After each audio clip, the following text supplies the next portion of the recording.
Hi, family. Drama Queens here. As you know, our union, SAG-AFTRA, is on strike. Now, we are no strangers to pushing back against imbalances and abuses of power.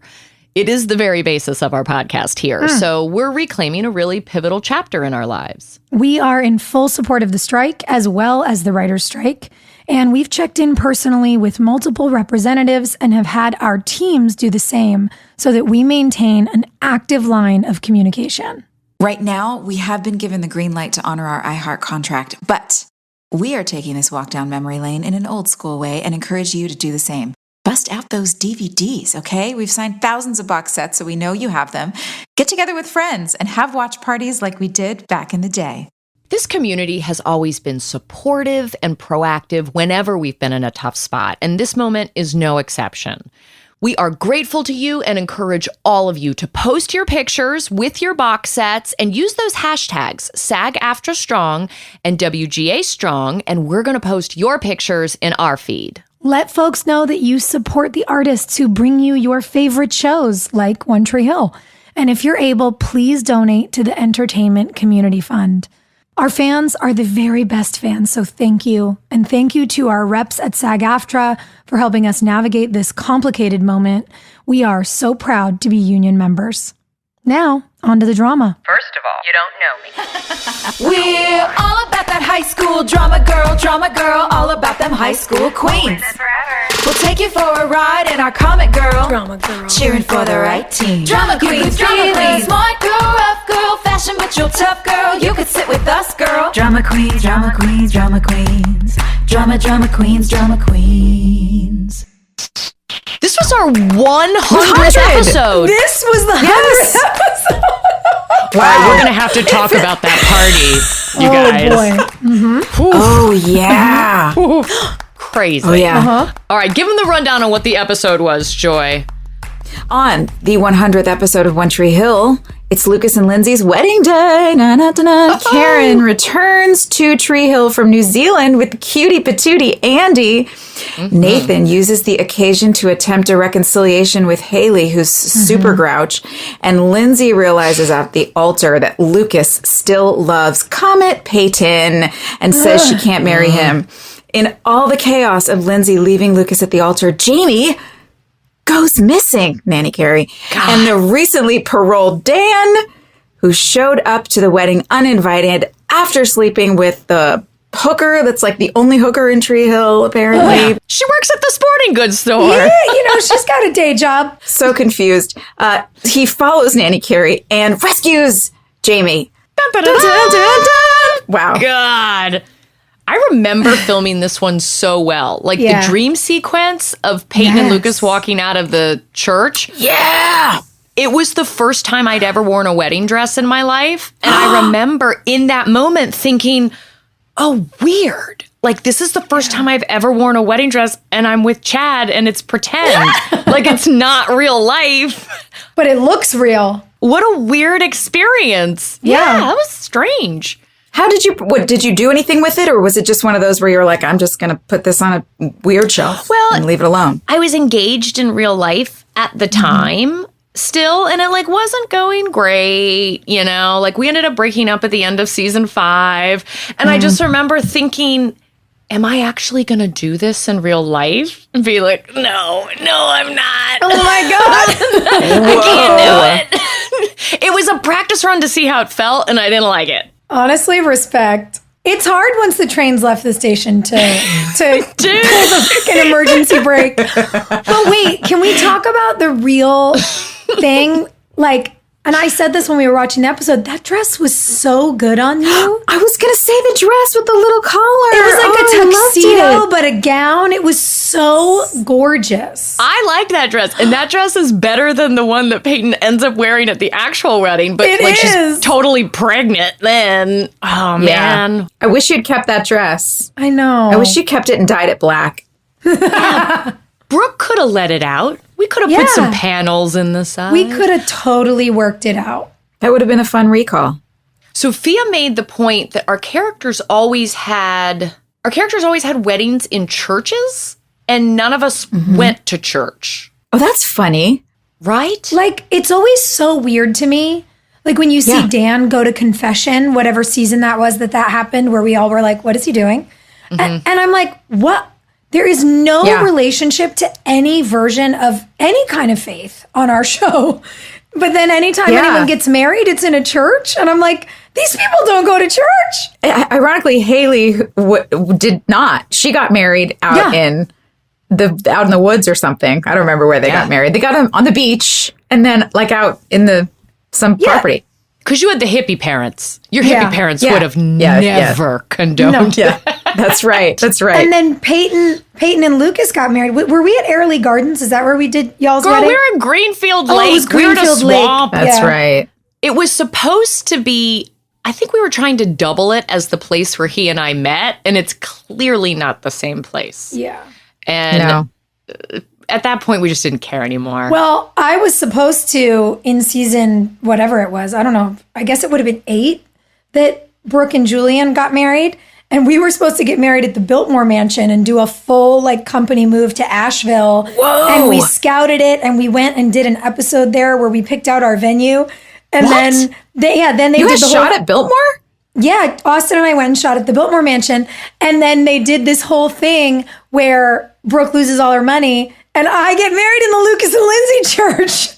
It's such a second-rate, sad wedding. Why'd they toy with you like that? I don't know. I was like, guys, that's so dark. And I didn't realize it was the same one until we looked at this episode. And I was like, oh, I remember that wood paneling. Didn't like it then, don't like it now. No, it's like right up the street from Karen's Cafe. I feel like our base camp probably stayed where it always is. Mm-hmm. And we just shuttled between Clothes Over Bros and the church. Absolutely.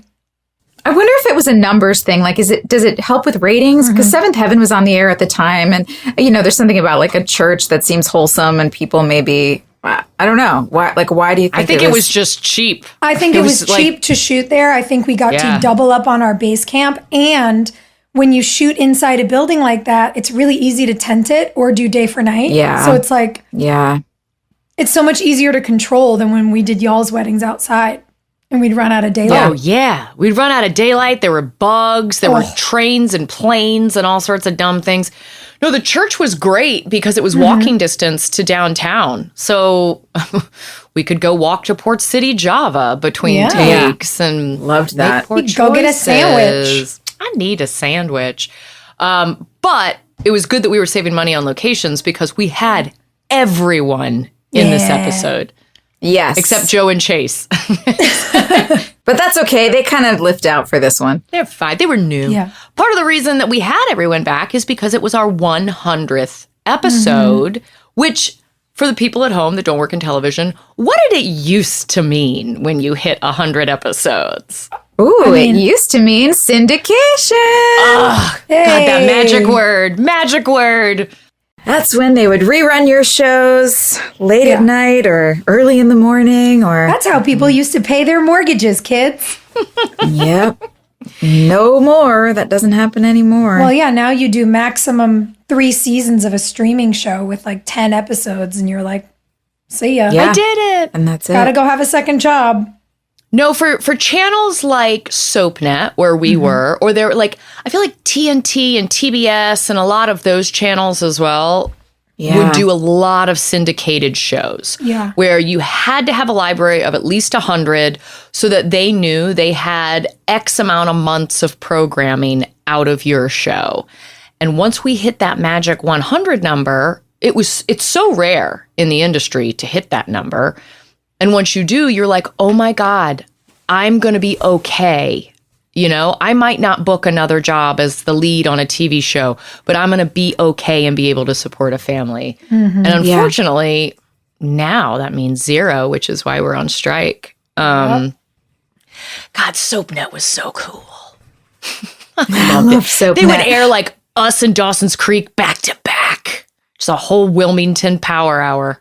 They also aired actual soaps that it was really fun for me because I loved watching soaps when I was a teenager. And to be able to go back and watch All My Children, all the episodes I missed from the 80s and 90s, it was so fun. Girl, the One Life to Live story arcs, I still reference as like, oh my God, remember Todd and Marty? Can't believe that. Todd and Marty. Oh my God, that's Todd and Marty, right. man. That they drew me in. I wasn't even into One Life to Live until Todd and Marty was on a couple of times after school, and I was done with all my children and just let the TV run. Ooh. But it was also the beginning of programming for women. You know, there were not a lot of channels that understood that storylines geared towards women were marketable and financially smart. And they were treated as like these dumb, frivolous, you know, like grandma's watching her stories. Meanwhile, you know, for anybody who's a fan of One Tree Hill, we know that telling stories that are character-based and empathy-based are great and important. And with the success of Barbie, you know, I think we're seeing that products for women are valuable. We're not ding-dongs. We want a good story, man. That's right. We want to spend our money on things that we love, and we love our stories. We love character-driven things. Imagine having feelings about things. How silly. All those feelings you girls are feeling. Revolutionary. Well, a lot of big feelings in this one. Oh my goodness. Ooh. It starts with that 80s song. What was that? It was The a Springsteen song, right? Girl. My hometown, right? Yeah, we really spent some money How did on we afford some- that? I don't know. I mean, well, I guess they just poured a bunch. It was Springsteen and One Tree Hill, Dream Team. I mean, that was pretty cool. I have to say, I liked the Springsteen vibe. I loved this idea that Lucas was mirroring something that he grew up loving with Keith and Karen for Jamie, with Haley. But why in that voiceover? I hated the fact that the voiceover never synced with you guys in the car. Even with Jamie talking and Luke talking, I was like, sync it up, let them talk to each other, and then take it back into the voiceover. And they never did it. And I couldn't concentrate on how cute y'all were being because I was so annoyed that even when we had 2.5 minutes on your faces in the car, you were never talking to each other for real. It made me feel nuts. That's your OCD. That's hilarious. But Joy, it seems like they shot a scene and then like used parts of it and added voiceover later. Like, what do you remember from that? No, it was just, we were just on the trailer, driving the car, talking in the car. Jackson was having a ball, leaning over and steering the wheel. And like, I mean, obviously he was on the back of the truck, but he was still having a good time. And it was all the, you know, look over the wheel and, make that face and just chit chat. And because they knew it was a long voiceover. I really liked the opening a lot, but what I do agree with is that it didn't ever, there was no cohesive, like it didn't come back in the end. There wasn't a through line throughout the rest of the story. It was just, again, this episode felt, which is strange because one of our editors directed it, and this may not be his fault, it might just be the writing, but it felt choppy to me. It was, there was a lot of stuff that just was kind of like all jumbled and thrown together. This was still the writer's strike. Oh, yeah. There you go. So including all the Dan and Carrie stuff, it was like it was like we were in a family drama and then now we're in a horror movie. And there was no blend. There was just no seamless blend, which that irritated me. Well, it was more funny than anything, I guess. No, I really like Easter eggs, but what we noticed is that this episode happened to be really heavy-handed and really like pat myself on the back because it was like, look at the comparison Keith, Karen, and Lucas to Haley, Lucas, and Jamie. Look at the comparison Nathan to Dan. Look at the comparison, you know, Peyton and Brooke, who both just want families, to Karen. Like every single thing was a callback. And maybe that was intentional because it was the 100th episode, but it did feel like we were just constantly ringing a bell. And we didn't need to because we had enough actual movement in the narrative. I wonder if because of the strike and there were so many things to try and hit that maybe the episode got rewritten like 6 to 10 times. Like somebody just kept coming in and rewriting. And there were just all these really weird, like leftover ghosts of other drafts. I think it was written before our season even started so that by the time we got in production for this episode, you weren't allowed to fix things. You weren't you couldn't fix allowed. it. That's right. Yeah. There was Couldn't touch no nuance. That's so right. it was, it was one person calling all the shots. Yeah, and it did feel heavy. It was like, let me tie all these themes together for you. And you were like, everyone who's been watching the show for 100 episodes knows what the themes are. They know. You don't have to remind them so hard. God, we have a smart audience, you don't Really have to smart. beat them over the head. Yeah. Oh boy. Well, I did love all the dream sequences. I thought those were kind of fun, just the drifting off into thought and seeing Peyton stand up at the wedding and seeing Brooke dreaming of herself in the dress. And I feel like Haley had one, but I can't.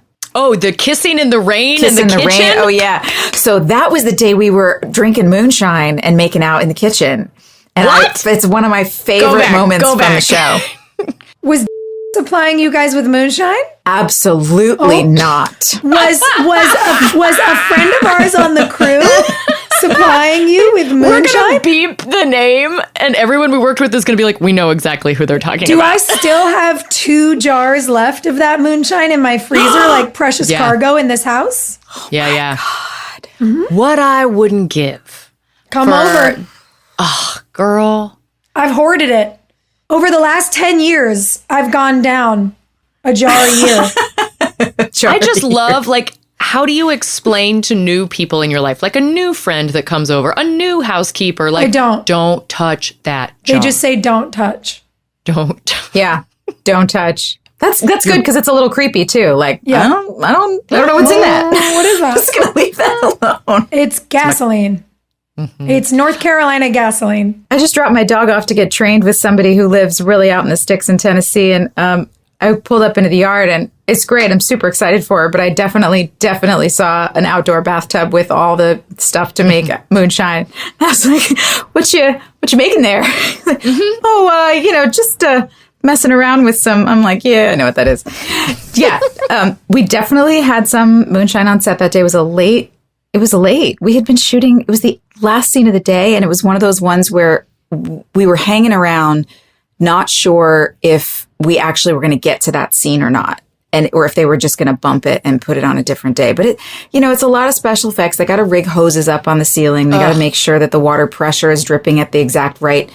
And the timing, because it was drip, drip, drip, drip, drip, drip, drip, drip, drip. And then suddenly a downpour. Yeah. So they had to time all that out. But practicing that timing is difficult because what are you going to practice on? The set. And if the set is wet, that makes it extra difficult. Yeah, you got to start over. So there was a lot of technical difficulties, and I remember us rushing it. But we had been just bored all day, just sitting there waiting to see if we were going to get to that scene. So at some point, me, busted out the moonshine, and we had a lot of fun. Did you just say somebody me? I did. Somebody me. Yes. Mm-hmm. Listen, that's how you know you're 100 episodes in. You're like, we don't even have to talk. Come on. Yeah. Let's have a cocktail. Yeah. Wait, did James do it too?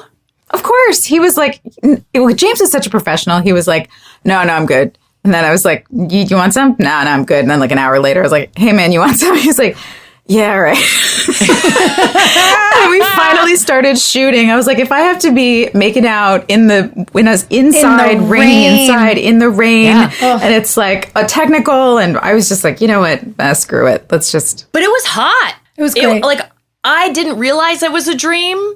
And as someone who's been in a very long relationship, you don't have a long relationship without having a couple fights here and there. And I have absolutely lived that moment of like, what are you doing here? Put your face on my face right now. Yes. Come here, go it. Come here, go it. I love those moments. I do too. Yeah. I love that. Yeah, the makeup stuff is good.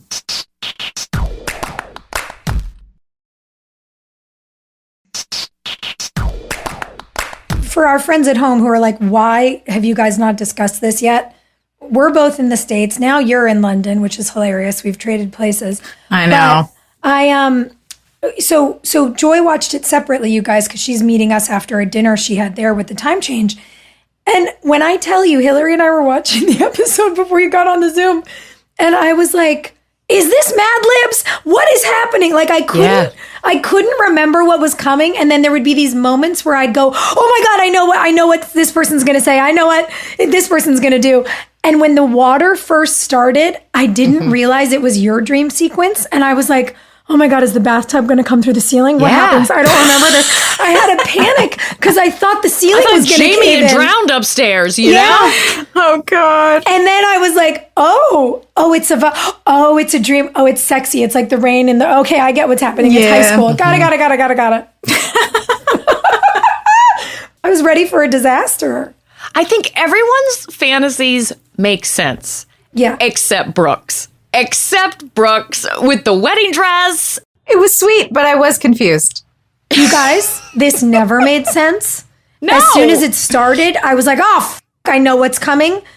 Because they wanted to get into the storyline of Brooke wanting to have a kid. Cool. Which... But weird. Great. Fine. Weird. Super weird. Also, I don't like the thing of like, I have a void and a baby's going to fill it. A baby is not a Band-Aid. Thank you. That was such a bad I was like, do these have to be said in the same sentence? This is bad. And by the way, you can see who wrote this episode as a solo writer and the misogyny dripping from it with like, I'm so unfulfilled. I'm successful, but I'm empty inside. Because as a woman, I can't possibly be happy unless I have a baby. And then even with you, when you confronted Dan outside and he basically like tells you he's having a sexual fantasy about you, I was like, no. What was that? No. So gross. Like this whole episode was dripping with, we did not have any female writers in the room get to edit this or do a polish on it. Grossness. Or raise their hand and be like, maybe just consider. Be like, maybe something. don't. Even Andy's line about Lindsay. Ew. About like, till she sees me. It's like, dude, that's like your stepson. That's so gross. Yeah. It's all so gross. And we know why, but ew, gross. And for me, the level of ick, I was like, Brooke Davis has established boundaries and become good friends with Lucas. She is also Peyton's #1 fan. Like, that's my ride or die. Brooke would never be like, I know you're in love with this man who's about to marry someone else, but I'm just going to ask him for a quick organic material donation so I can make a baby with him. Nay. You got it organic. Nobody's doing that. I can't say the word. I can't be like, ew, sperm donor, gross.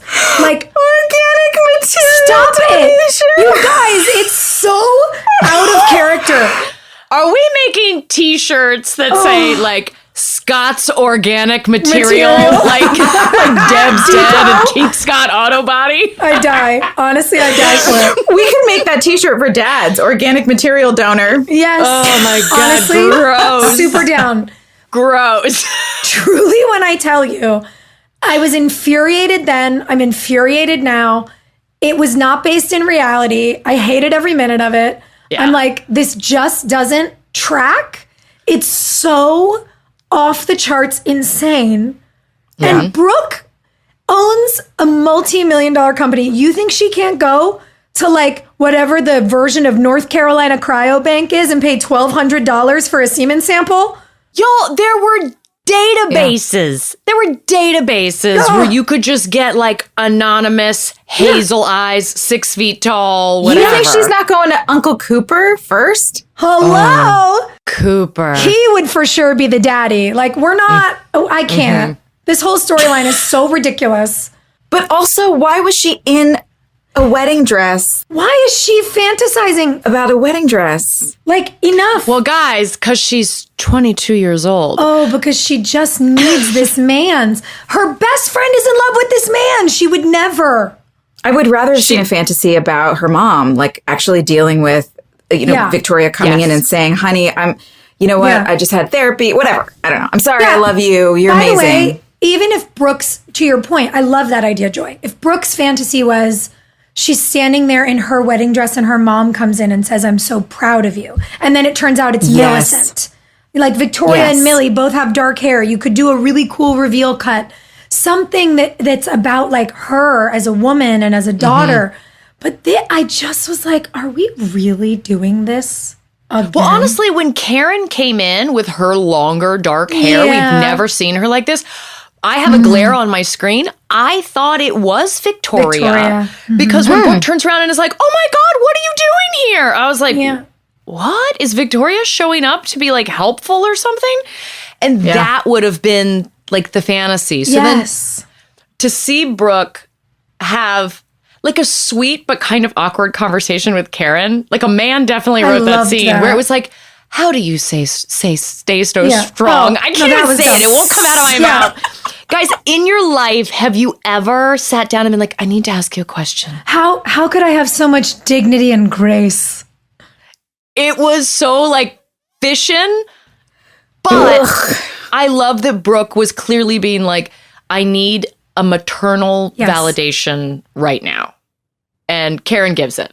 And what I loved about it, like, I have that visceral sense memory we get from shooting that scene with Moira and then with you coming in, because to see Moira, I was so excited. And like, I know that my reaction, Brooke seeing Karen, is how I felt about seeing Moira.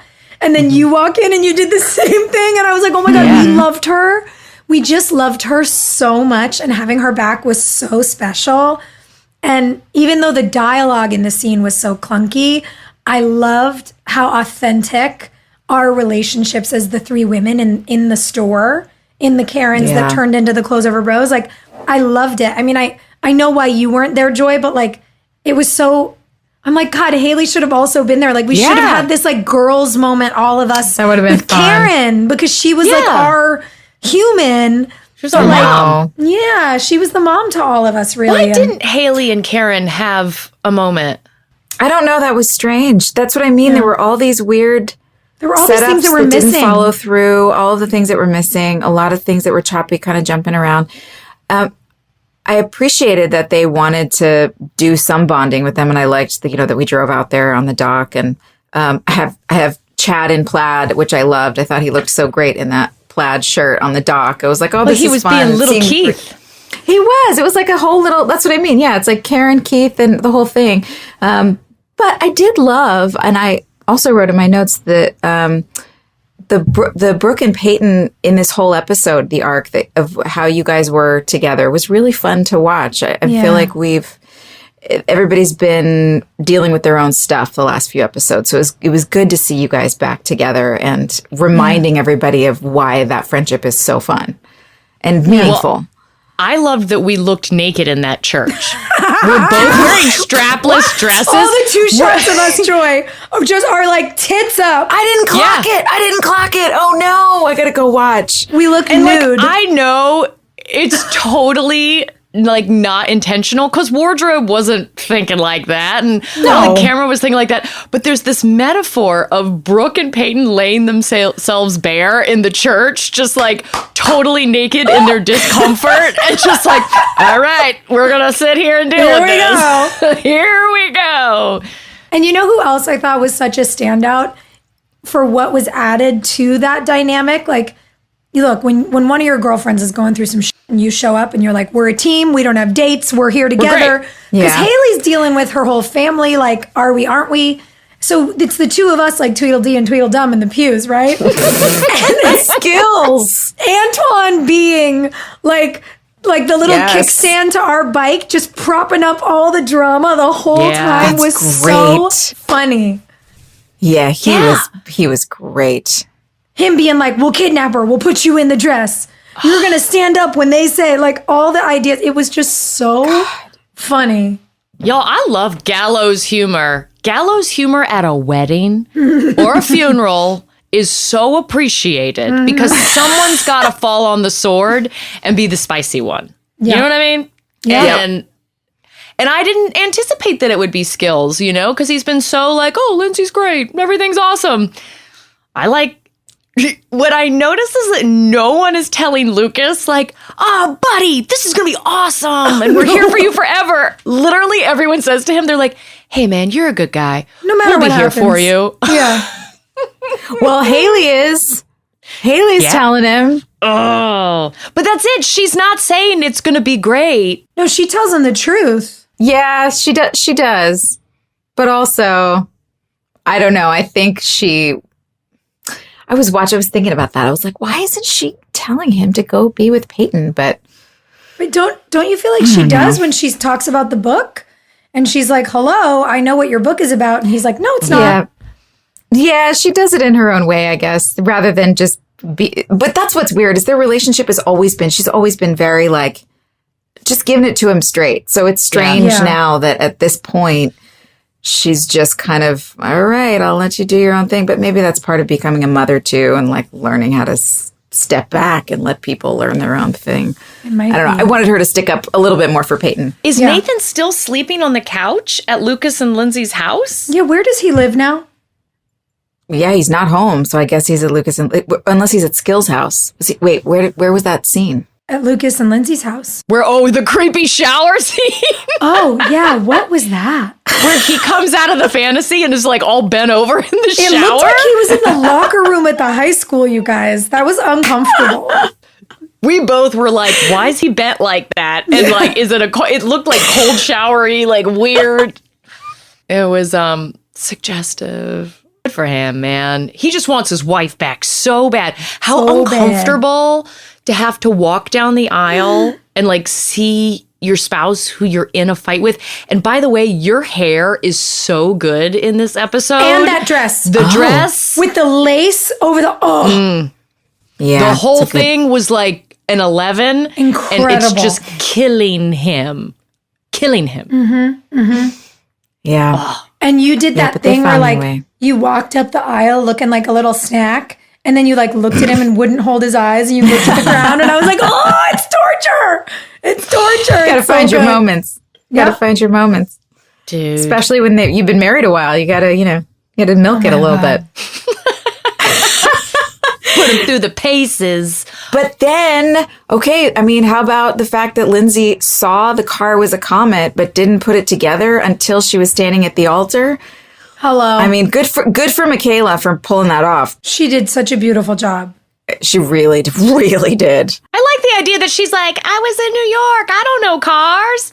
Like, she's clearly seen Peyton's car before. She saw it outside a Trick with Lucas's car parked right next door. Hello? But what bride in her dress is going to go walking through the gardens of a church to get her soon-to-be husband's ex-girlfriend's sweater off the roof of her car? I was like, we couldn't have done this better. Why is she outside the church where everybody can see her anyway? She should have been doing her, like, bridesmaid photos, you know? Yeah, she should have been doing portraits or something where you're like, oh, well, there's a reason for her to be out here. She's not just standing out here after twirling around for two little kids who aren't there anymore. She should have been smoking. I don't even think she needed to see the car. She's seen it before. She knows it's famous. Peyton's car is kind of famously a comet. It's something she has to have seen that before. And wasn't it in the original book, in the Ravens book, that she edited? Oh, I don't know. I just feel like she would know that. So why did we have to make this whole point of her seeing it? Why is Peyton there? Why? Like, I get like, oh, we're all grown-ups, we'll all be friends. But, you know, she could have stayed at home and crafted and just made it easier on everybody. Mm-hmm. Like, we already had the whole basketball thing where she was like, well, you guys are dumping me. We've moved past that. She is a lovely Saturday. She could have found something to do. She did not need to be there. For him or Lindsay. She's not on either side. Mm-hmm. Yeah, it's not like Lucas was begging, like, it would really mean a lot to me if you were here. No. No one says that to her. Is she just Brooke's +1? Is this just like a creeper move? She's not even invited. Dude, I went to one of my best friend's weddings and like there had been this question of like, oh, are we going to invite this one specific person? Oh, I shouldn't even say this. God, I hope they're not listening. Anyway. Well, your whole face just turned red. Just someone you know. Listen, I went to a wedding of someone that I know, and beforehand, they were like, oh, we've got this one friend. I don't know whether to invite them. And this friend showed up as a +1. Like, they hadn't invited them, but showed up as a +1. That is ballsy. It was, like, just sweaty. Just, like, and everything ended up being fine, but I just remember it was stressful. It was just stressful. So, like, why is Peyton there? Come on. If you ever on the fence of like, should I go to this person's wedding? Don't. Yeah. Like, Unless they say to you, baby, I want you here. Don't do that. That would be weird. Yeah, unless you're invited. If you're not invited and somebody brings you as a +1 and it's like, I mean, it's my ex-boyfriend or it's my ex-girlfriend or whatever, but it'll be fine, even though I wasn't invited. You probably weren't invited on purpose. Stay home. And they've only been engaged 2 weeks. How did they pull this off? Oh my God, that's right. Because Nathan's like, I haven't seen you in a week, Jamie. Why did they have such a short engagement? Like, it's really weird. And in Tree Hill, and where's her family? We don't know anything. Where is her? Man. All of these problems would have been solved if they just went back to that pond where Lindsay used to hang out with her dad. And didn't she tell a story about a pond? What? Yeah, Walden Pond. Walden Pond. They could have gone and gotten married at Walden Pond. That's right. Lucas made this happen. He knew what would happen. I don't know why they couldn't draw it all out longer. I think it would have been more fun drama, like involve Lindsay's family, have them come to Tree Hill. Who are her parents? What do they think of Lucas? How's he going to spend all this time like trying to impress them? And then what's going to happen when she realizes maybe her dad finds out that Peyton's car is the Comet or her mom? And then it just could have gone on for so long. It would have been fun. Well, her dad's dead. We already made that mistake. Oh, right. Sorry. Sorry. Right, like, why are we speeding through this? It could have been so juicy and like drawn out.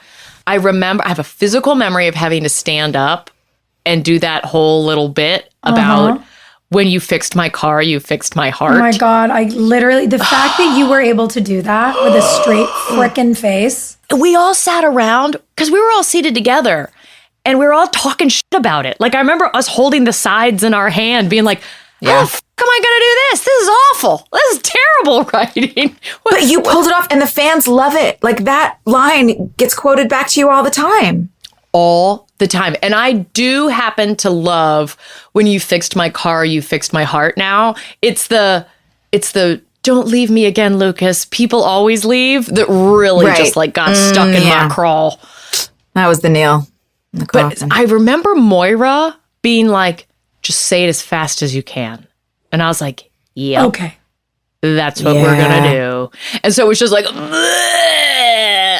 And that was the right note. It was absolutely the right note. It was because it was a dream sequence anyway. So it didn't actually have to be really believable. Because it was kind of like, what? Why is Peyton doing this? Why? This is so, what?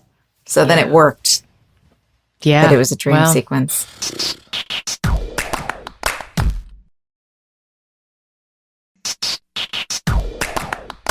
And then Jamie goes missing. Well, I love the build up to it because it's like anytime something traumatic happens and you've been kind of spicy with people around you and then you're kind of at their mercy, that's an uncomfortable place to be in. And Haley's so great in this episode because she is like not pulling any punches. She's telling her best friend, like, you're marrying the wrong girl.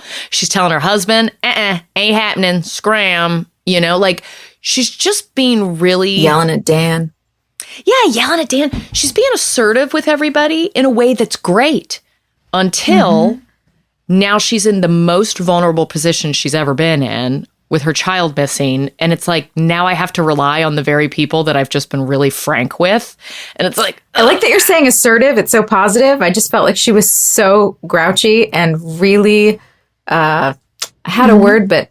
just disappeared out of my brain. I just felt like she was really grouchy with everybody. She had a reason to, though. I validate her grouch. All right. That's fair. I appreciate that. Yeah, I liked it. You're right. It is suddenly like, okay, now I just need everybody's help. So please just be my... I think it was maybe an insecurity. It felt like she was being really, really, like it was like a fear-based grouch. Just always just upset and scared about what the future is. And there were so many things out of her control and unknown. And then the anxiety got turned up to 11 when Jamie disappeared, which, by the way, I loved that moment of Jamie in the hallway when Carrie comes and he's walking to the bathroom and he turns around like a little man. And he's like, Nanny Carrie, what are you doing here? And the way he says it, like, so swank. It's that was so really funny. Yeah, he was so believable in that moment. And I loved Nanny Carrie and Jamie in the hotel room where we start to see her fall apart and the cracks.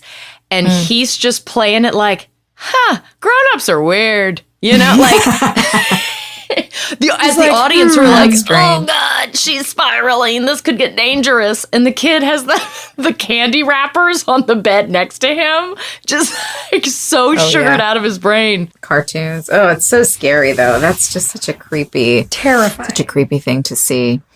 But it made me happy to see Dan show up. Yes. Let's talk about that. It's so conflicting. Yeah, it really is. Like the brutality to women in the episode, like him strangling Carrie is something that I feel like our show wanted the audience to root for. And we probably did when this aired, right? Like, yeah, get her, Dan.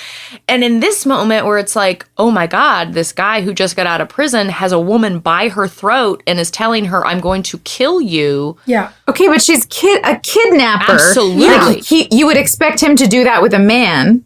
Yes. It was like a heightened physicality that makes me feel very like, oh, she's the bad guy. He's also a bad guy. Everything's bad here. And maybe like call the cops. Maybe make a phone call. Yeah. Like we all have It feels cell like phones. he could just go in, grab Jamie, and leave. And there's other ways to threaten someone. Also, he could call the cops and say, I watched this woman kidnap my grandson. I'm at this location. She's in this room. I followed them from the church. Everybody thinks it's me, but it's her. Absolutely. I'm sitting here. Stay on the phone with me. But he had to be the vigilante. Yeah. And go in and deal with it and himself. be violent and do what he does and get the credit and whatever. Walk into the house. Yeah, you're right. He could have done that.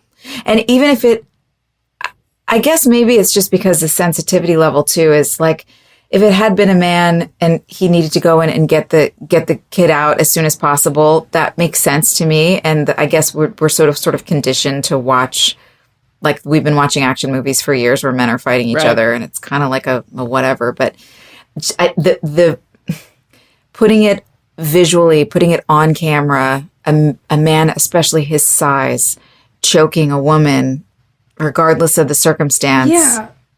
I just don't know that we need to see that. Like, could we just have had him go in and take Jamie? Well, remember, when we had all the Psycho Derek stuff, we were told over and over again how our ratings went up when the girls got beat up, right? And so it feels That's like, so gross. Hey, you know what'll work? We've done it before. Now we'll just get this super hot chick and strangle her.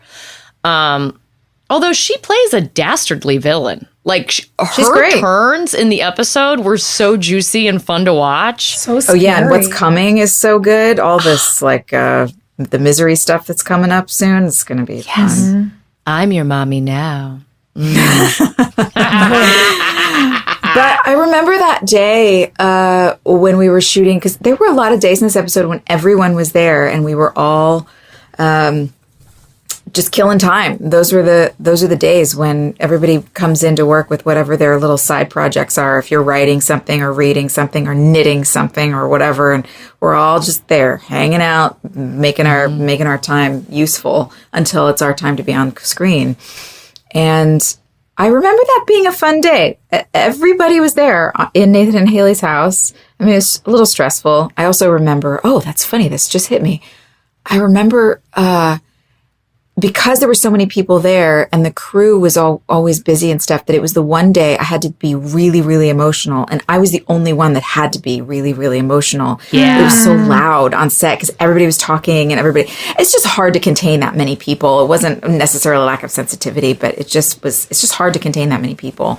But I remember that, but I got there and yeah, it was great to be able to see just everybody's faces. And bizarrely, we talked about how we attach to our characters and you'll feel jealous even though it's not real life or whatever. I remember looking around that room and feeling really comforted by all of the faces, and it really helped. I remember that day really well too, because it was the first time everyone was there, and so they made us take all those group photos.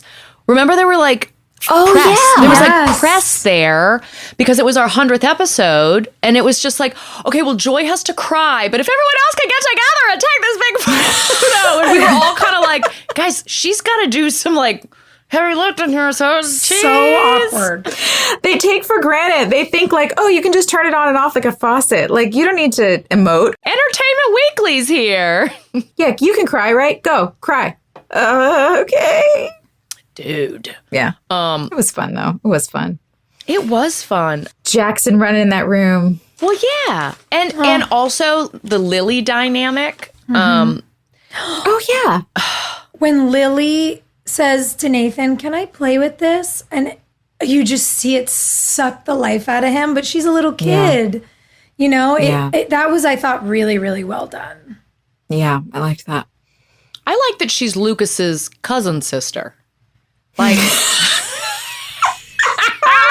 that's the most Tree Hill shit ever. Yeah. Yeah, and then I guess same thing for Nathan. She's Nathan's cousin sister too, or no, just cousin. Little sister. God, it's so confusing. I loved our 100th episode party because they threw this huge party with like a red carpet, and every executive from Warner Brothers came into town. Where did we do that? Was that like in Landfall or something? Yeah, I think it was on the water, right? Like Blue It was something tented, grill. Or like, remember? There was like a big tent where we all cut the cake. I have that picture hanging on my wall. Yeah. yeah, I almost didn't make that photo. What do you mean? There was a game room and like a photo booth. Remember, they had all those like. I mean, they really decked it out. Whatever that place was, I feel like there were a lot of different rooms and areas, and that's why I almost didn't make the photo, because I was in a different room and I just didn't hear, for whatever reason, I didn't hear everybody saying like, let's get together and cut the cake. And I remember sneaking in at the last second. Did you miss all the speeches, Joy? I think I missed a lot of speeches. I had no idea. I mean, we were just being assholes standing on the side trying not to laugh. Yeah, we were just talking the whole time. It was like, So sorry I missed that. that was also like, Kate Vogel was there, and that poor creature was in the crosshairs with our boss at the time. And we were just like surrounding her like body men. Yeah. Oh, it's so good. Yeah. I remember feeling really like catty that night. Just like, there are so many girls in this room right now, and we're all on the same And we page. all hate you. Yeah. It felt good to all be in the same room. You know what it makes me think of? Like the visual. I feel like we made a hornet's nest that night. We were like, we can dare you to come in here. Man. You And know? everybody like looked good that night. Yeah. You know? Well, remember, JoJo and Tim helped us all get ready. It was like we were done up. It was fun. Yeah, that was a great party. Yeah. I wore my junior year prom dress. Yeah, you did. That brown one. I love that It's dress. like a pleated dress. I was really mad. I only ever wore it once. And I was like, you know what? I'm going to wear this thing. I still have that dress. I'm going to find another thing to wear it to. I don't think I have the dress I wore to that party, but I remember. It was the best neckline. Oh, it had that cool like metal thing and then the chain straps. Oh, yeah. I loved that dress. And there had been something we'd had to do, I don't know, like a press event or something. You know, when every once in a while they'd throw us on a last minute flight to New York, be like, you're leaving at 6 a.m. tomorrow. Yeah. So I like landed in New York and bought a dress because I hadn't had time to get something. And same thing, I was like, I don't just want to wear this once. So then I wore it to our 100th episode party and I was so excited. Yeah, that was pretty. We didn't have really a lot pretty. of opportunities to dress up. I know. I still have the belt from that dress, but I don't think I have the dress anymore. But I keep the belt, keep thinking that I'm going to use it, and then I never have. Yeah, but it's also sentimental.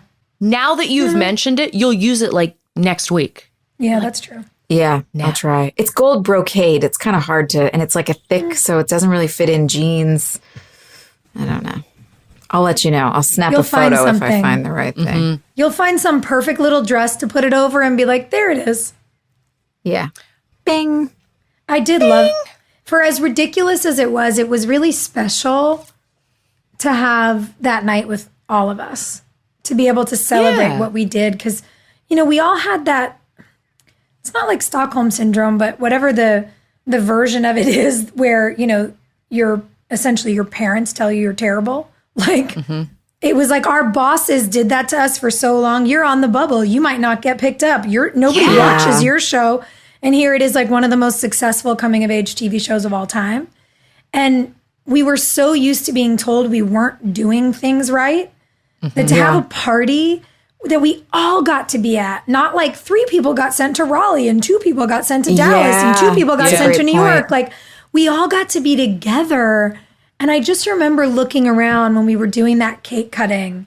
And I remember looking at each of you and just being like, whoa, we did this. Like, we're really doing this. And it felt special. That's a great point. I agree. I love that. It had been our reality up until that point that, like, we weren't as good as the other shows. And then you hit that milestone where you're like, but what if we are? And everything I'm seeing tonight says that we are. Yeah, I think we're pretty great, actually. It's not like our show's over at 100. We're going to go on for like, how many episodes did it end up being entirely? 187. That's bananas. Unbelievable. Yeah. Just living on the bubble, man. Oof. It was fun. Do we have a honorable mention this episode before we get to our fan questions? Skills is so great. He came in, he sort of saved the episode for me. Like all the pieces that I was like gaps and you weren't really sure. He commented, he just jumped in. It was great. I loved it.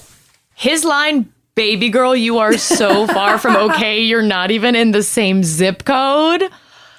That was good. Great. And then to pick it up with the Ross and Rachel joke, like, because he really deflated you and then he brought the humor back. It was so well done. I just like that Skills watches Friends. Right. We learned a lot about him in this episode. We really did. You guys, my honorable mention, hands down, was the sync to Grace Potter. Having that whole end sequence be happening over apologies, I had goosebumps the whole time. I was like, okay, I'm finally into the episode. This has been ridiculous, but this is really good. Awesome. I loved it. I just think her music elevates any performance I've ever seen it play underneath. She's so good. Oof. My honorable mention goes to all of the secret booze in this episode. Because between learning that you and Nathan were drinking moonshine and knowing that we had water bottles in the church pews during those long wedding hours, I love that we treated this like a real wedding and just came prepared. Everybody snuck it in. It was the 100th episode, man. We were like, let's party. Let's just party. What are they going to do? Fire us? Right. Here we go.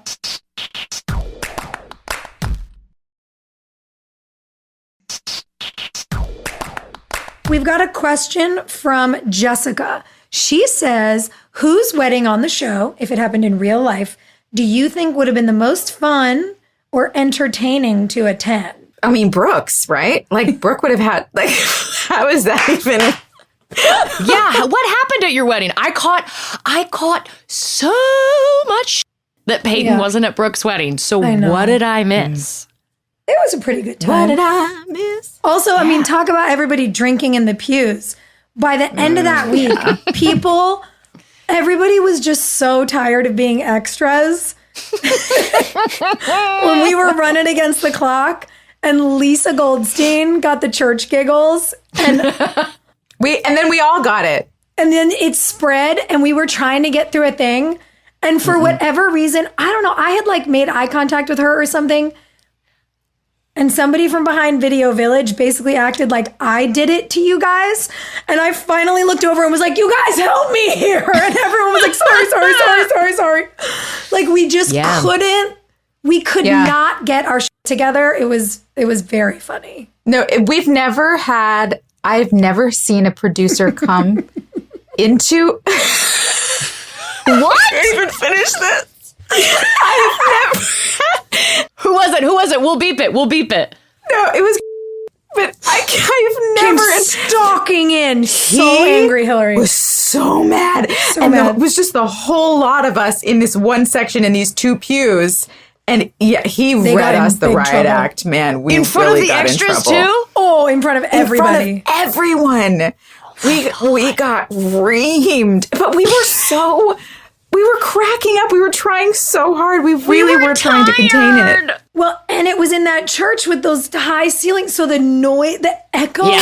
Oh my God. And I was just like melting up there. And I think he'd gotten really mad because our boss had literally written the most embarrassing wedding vows for Brooke Davis that you've ever heard in your life. So I rewrote them. And I literally was like, no, I'm doing it. I wrote them. I'm saying this.